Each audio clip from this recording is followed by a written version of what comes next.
A Sociedade Brasileira de Dermatologia promove um mutirão contra o câncer de pele. São Paulo vive a pior crise de abastecimento de água da história. Ministério da Saúde afirma que mais da metade dos brasileiros são obesos. E a privacidade dos usuários na internet está comprometida. Você acompanha agora o Jornal Rio Branco.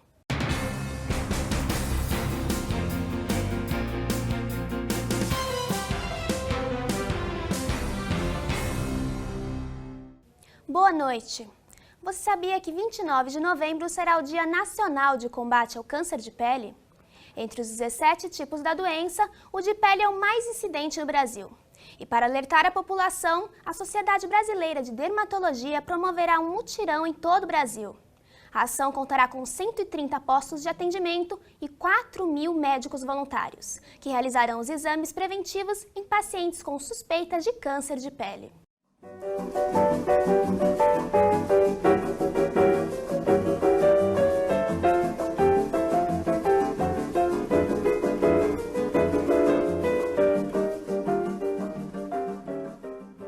O protetor solar é um item necessário, porém, há muitos que ainda consideram seu uso dispensável.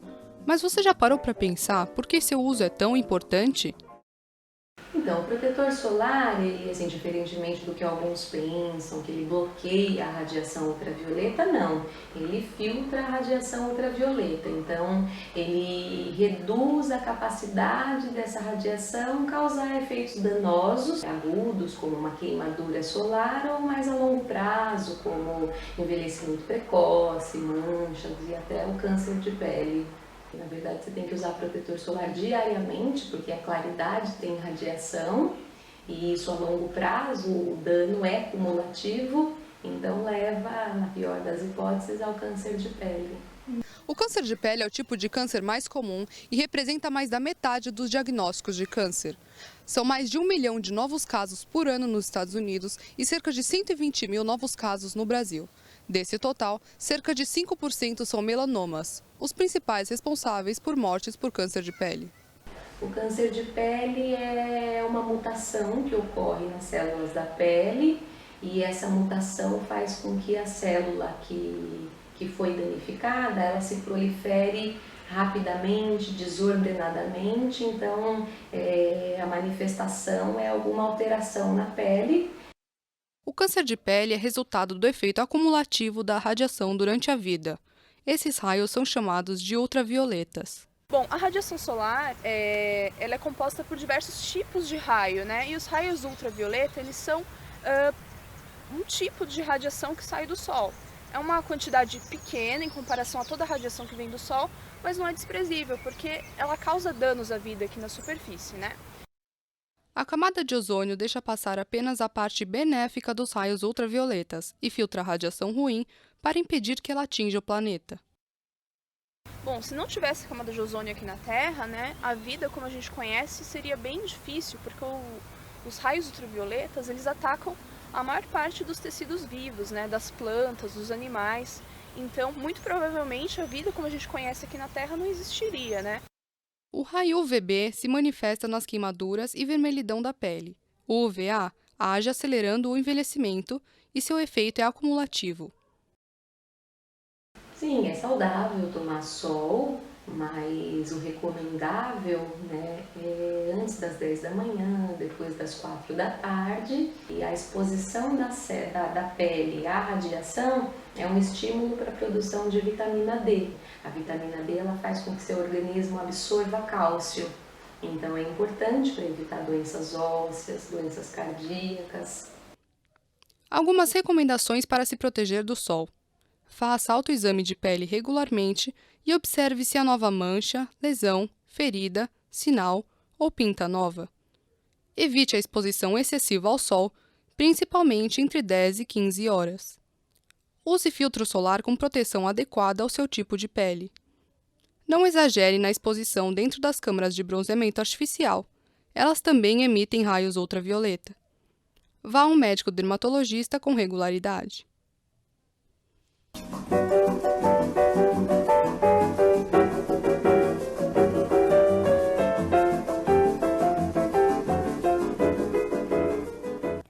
um estudo científico feito pelo Instituto de Pesquisas Médicas de Queensland, na Austrália, comprovou que o uso diário de protetor solar previne o melanoma, a forma mais agressiva de câncer de pele. Mas será que a população sabe se proteger contra os raios ultravioletas? Na última década, a conscientização sobre a exposição ao sol tem sido evidenciada, já que a falta de cuidados pode causar manchas, queimaduras e até mesmo câncer de pele. Atualmente, há diversas maneiras de evitar esses malefícios. Mas afinal, você sabe como realmente se proteger contra o sol? Bom, eu geralmente, para me proteger do sol, uso bastante protetor solar, protetor labial também, que eu acho que é importante. Para me proteger do sol, eu procuro passar protetor solar ou ficar embaixo de uma sombra, de uma árvore, ou uma sombra qualquer, para não ficar tomando sol. Para me proteger, na verdade, não faço nada, mas eu sei que o certo é fazer tanto questão de estética quanto questão da saúde, mas com a correria do dia a dia fica meio difícil. Como meu pai foi feirante, ele criou, graças ao sol, alguns cânceres de pele. Muito tempo exposto ao sol, ele criou algumas manchinhas que tornou câncer de pele. Então, ele já para me prevenir, ele já falou, começa a proteger, passa protetor solar, fica longe do sol. Olha, geralmente eu uso bastante protetor solar antes de fazer a maquiagem e uso óculos de sol também. Quando eu vou sair no sol, que é difícil, eu costumo passar protetor solar e pegar uma sombra, não gosto muito de sol também. Com a chegada do verão, é preciso redobrar os cuidados, principalmente com as áreas expostas, como rosto, pescoço, colo e braços. Assim, para garantir um bronzeado saudável, é preciso usar o filtro solar e reaplicá-lo a cada 3 horas. Acompanhamos dia após dia os novos recordes do baixo volume de água do sistema de abastecimento do estado de São Paulo. Em outubro, o sistema Cantareira perdeu 0,17% da sua capacidade por dia, o que faz com que a capital viva a pior crise de abastecimento da história. Nos últimos meses, São Paulo tem vivido a pior seca dos últimos 81 anos. Há quem culpe o governo, dizendo que não foram construídos novos reservatórios e por isso a água está acabando. Há aqueles que digam que os reservatórios existentes foram construídos em lugares impróprios, que não chove tanto. Engraçado que nestes 41 anos o sistema Cantareira foi suficiente para abastecer toda a cidade de São Paulo, não é mesmo? Não posso me esquecer daquelas pessoas que culpam a mãe natureza. Sim, sobrou até para ela. Mas afinal, quando vamos parar de tentar achar o culpado da história e começar a fazer alguma coisa? É muito fácil apontarmos o dedo e não olharmos para o nosso próprio umbigo. Não adianta o governo construir reservatório e encher as rádios e televisões de propagandas conscientizadoras, quando, na verdade, a população está pouco se lixando para a falta de água. A conscientização, a vontade de mudar, tem que começar da gente. Não espere que o seu vizinho tome a iniciativa. Seja você a mudança. O futuro dos nossos filhos e netos está em nossas mãos. Como já dizia o escritor brasileiro Guimarães Rosa, a água de boa qualidade é como a saúde ou a liberdade. Só tem valor quando acaba. O cuidado com a alimentação é fundamental para manter o equilíbrio do organismo, mas para quem passa o dia fora de casa, é ainda mais difícil manter uma dieta saudável. Segundo a pesquisa Vigitel, do Ministério da Saúde, mais da metade dos brasileiros tem excesso de peso e 17,5% são obesos. Seja pela correria do dia a dia ou pela comodidade, muitos brasileiros preferem se alimentar fora de casa, em restaurantes, shopping centers e até mesmo comércios de rua. Segundo a Associação Brasileira de Bares e Restaurantes, o hábito de se alimentar fora de casa está cada vez mais frequente. Ele corresponde a 30% do total dos gastos dos brasileiros com alimentação. Com essa nova rotina, a pergunta que fica é: você consegue se alimentar de forma saudável, mesmo fora de casa? Matheus Duarte tem 20 anos e mora sozinho em São Paulo. Como não cozinha e passa a maior parte do tempo na rua, acredita que comer fora de casa seja a melhor opção. Mas como será que andam seus hábitos alimentares?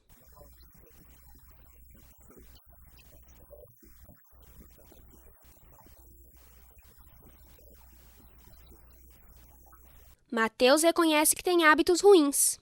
O que ele provavelmente não sabe são os riscos que esses tipos de alimentos podem trazer à sua saúde. Obesidade. A obesidade ela pode levar à hipertensão, ao aumento dos níveis de colesterol, do colesterol ruim principalmente, e também diabetes, caso ele tenha essa predisposição. A nutricionista Bianca Diana Tempo conta que é possível comer bem fora de casa. O restaurante por quilo é um restaurante que eu indico porque é um restaurante que você vai ter uma variedade de alimentos, tanto saudáveis como os alimentos que não são saudáveis, então você vai poder optar pela opção saudável, não vai ter o problema de não ter o alimento para comer em determinado horário. Tânia tem 36 anos e almoça todos os dias em restaurantes por quilo.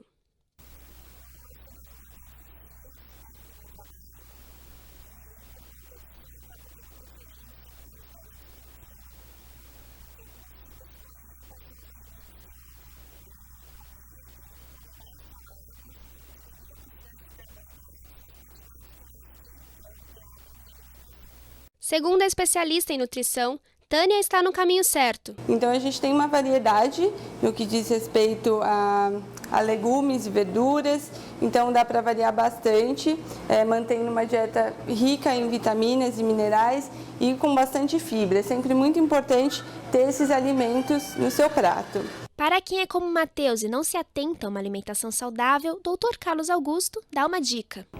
Nós recomendaríamos que ele fizesse, por exemplo, uma quentinha, uma marmita, preparasse em casa o alimento, reservasse e deixasse no seu escritório, no seu local de trabalho, onde a gente sabe muitas das vezes que existe um refrigerador e um micro-ondas, e ele pode preparar o alimento que vai ficar tão saboroso e preservar suas características nutricionais da mesma forma quando foi preparado. A internet e as redes sociais são acessadas diariamente por bilhões de pessoas que querem interagir socialmente. Entretanto, sem perceber, muitas vezes acabam expondo demais a intimidade. Veja o comentário de Mariana Barros. É impossível ter 100% de segurança e 100% de privacidade, disse Obama ao defender o monitoramento de dados pelo governo dos Estados Unidos. As redes sociais com mais de 1 bilhão de usuários é uma grande folia narcisista. Exibicionismo por vontade própria e nossa linha da vida se torna um espetáculo. Uma geração selfie em que as pessoas fazem uso da própria imagem como uma forma de autopromoção. Enquanto revelam a si mesmos, estão construindo uma imagem pública. Mas essa exposição tem um preço. Esse fato indica a evidente invasão de privacidade e que as redes sociais não são apenas ferramentas práticas da democracia, além de também abrirem portas para a violência espontânea interpessoal. Mas de quem é a culpa? Será que é das falhas na política de privacidade? Ou essa violação nada mais é resultado evidente de um comportamento online imprudente? No meio de tanto bisbilhotismo, em que todos estão interessados em saber da vida dos outros, as redes sociais se tornaram cruciais para o reforçamento do status social na sociedade contemporânea. George Orwell acertou, vivemos em um grande Big Brother. No próximo bloco, a audiência pública debate o racismo no futebol. Mercado editorial brasileiro de e-books fatura mais de 12 bilhões de reais. Falha de segurança vaza fotos de celebridades na internet. Produção de alimentos orgânicos no Brasil cresce 30% ao ano.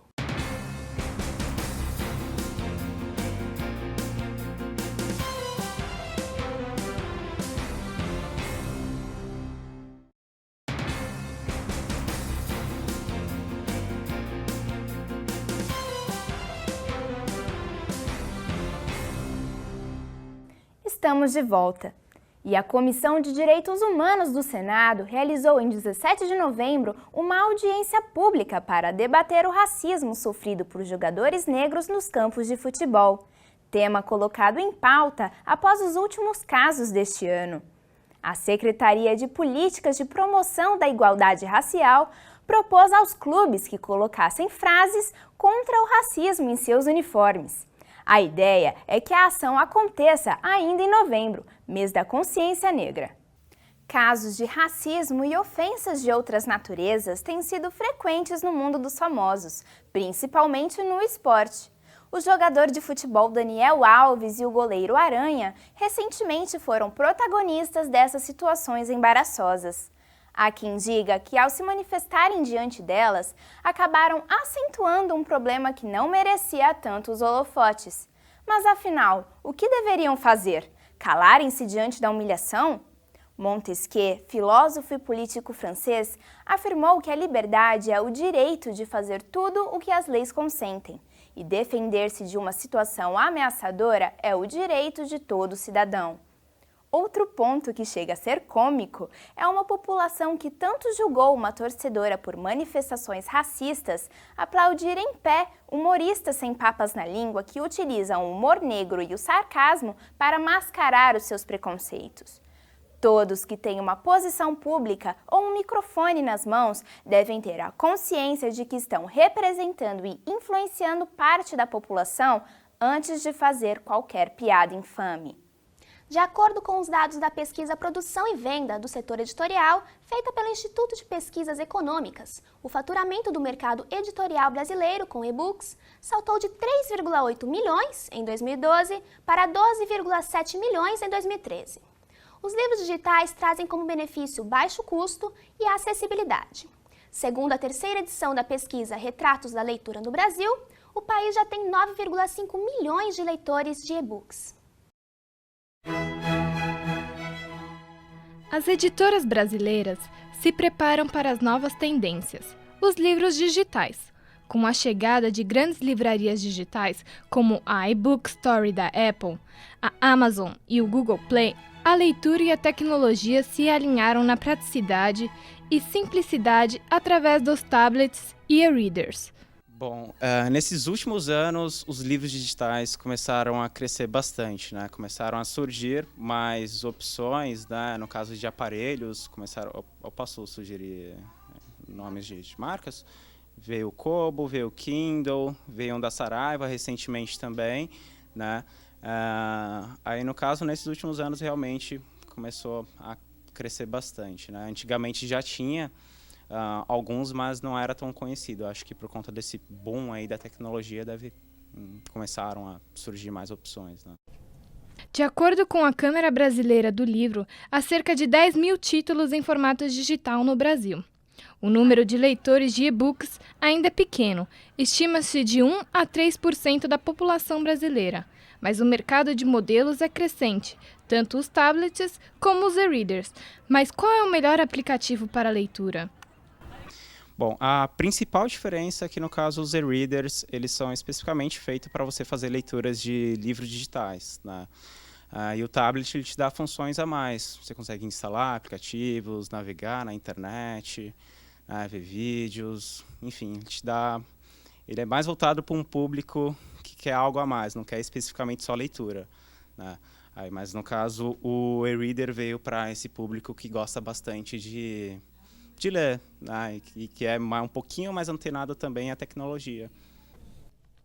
Aumentou aproximadamente 225% de 2012 para 2013. Entretanto, ainda representa uma parcela muito pequena do faturamento total dos setores. Muitos paulistanos levam uma vida agitada e durante os finais de semana as pessoas procuram por parques para relaxar, ler e correr.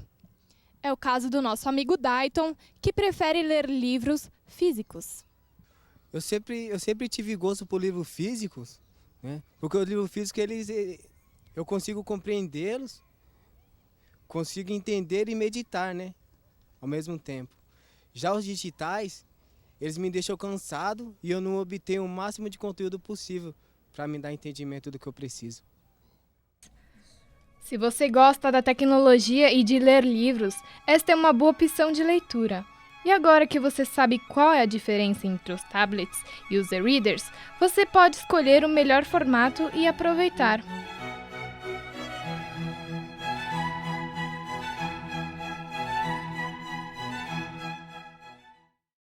Imagens de várias celebridades totalmente nuas foram roubadas por um hacker e divulgadas na internet. Segundo o Independent, uma falha de segurança do serviço de localização do iPhone foi o meio utilizado pelo criminoso para conseguir as fotos. Jennifer Lawrence, Nina Dobrev, Scarlett Johansson e Kim Kardashian foram algumas das vítimas. Mais de 100 famosos tiveram suas fotos íntimas divulgadas na internet na última semana. Além da mídia, o caso despertou a atenção dos usuários de aparelhos móveis. Muitos condenam que informações pessoais, íntimas ou não, sejam expostas deste modo. Em um mundo onde não há garantia de segurança para se realizar um simples passeio no parque, é inadmissível que nem mesmo os nossos celulares, que na maioria dos casos registram cada momento de nossas vidas, sejam corruptíveis. Apesar dos fatos, a empresa de eletrônicos Apple diz que é impossível o vazamento de quaisquer dados do famoso sistema conhecido como iCloud, ou a nuvem em português. Além disso, há meios para que essas informações extraídas ilegalmente sejam propagadas na rede. Com o aplicativo Secret, que de secreto não tem nada. Nele é possível compartilhar o que quiser sem precisar se identificar, o que constitui atentado ao recém-aprovado Marco Civil da Internet. Deste modo, incentivar a reprodução do duvidoso é um modo de desvalorizar a indústria cibernética, além de permitir, ao invés de contestar, a falta de privacidade. Afinal, não são só as celebridades que têm segredos, não é? A produção de alimentos orgânicos no Brasil cresce 30% ao ano. O aumento justifica a preocupação por uma alimentação livre de agrotóxicos e conservantes. A estimativa é que o faturamento deste mercado no país chegue a 2 bilhões de reais em 2014. Entretanto, o número ainda é muito pequeno se comparado ao faturamento mundial do segmento, que foi de 64 bilhões de dólares em 2013, liderados pelos Estados Unidos, que faturaram 35 bilhões de dólares. Foi na década de 70 que surgiu no Brasil o movimento de agricultura alternativa. Estava em destaque no país o modelo de revolução verde alavancado pela modernização da agricultura.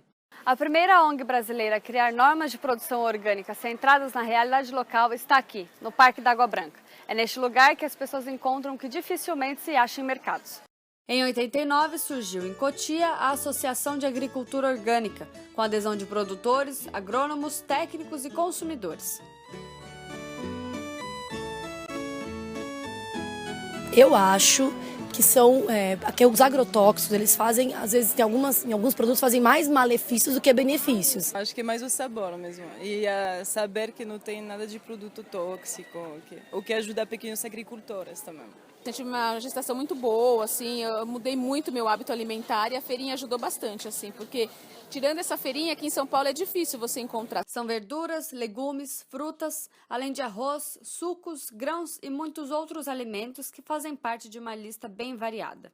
Segundo o agricultor e integrante da Associação de Agricultura Orgânica, Paulo Ronda, o trabalho em plantação orgânica é minucioso e não pode ser feito por nenhum maquinário, o que é um dos fatores que encarece o preço para o consumidor final.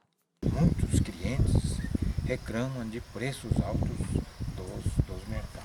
Isso devido a uma série de operações no meio, né? Por exemplo, a logística já aumenta, a distribuição já é complicado, né?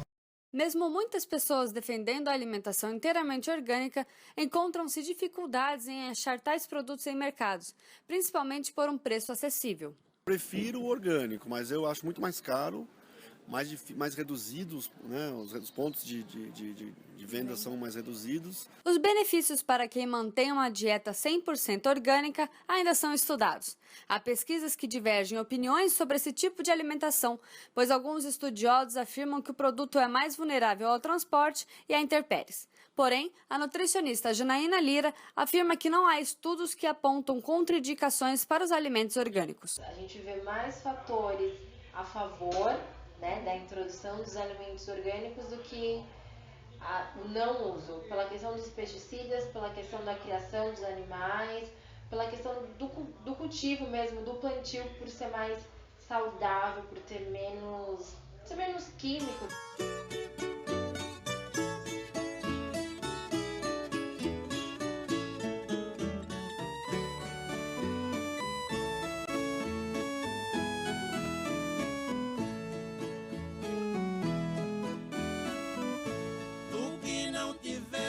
A felicidade deixa a cidade vem conhecer. Segundo o Ministério da Agricultura, atualmente há mais de 6 mil produtores orgânicos regularizados. Este potencial de crescimento tem animado pequenos empreendedores e estimulado as grandes redes a adotarem uma política de vendas específica para estes produtos. Mas apesar de todos os benefícios que estes alimentos trazem, não só para as pessoas, mas também para o meio ambiente, muita gente ainda não sabe do que se tratam. Veja!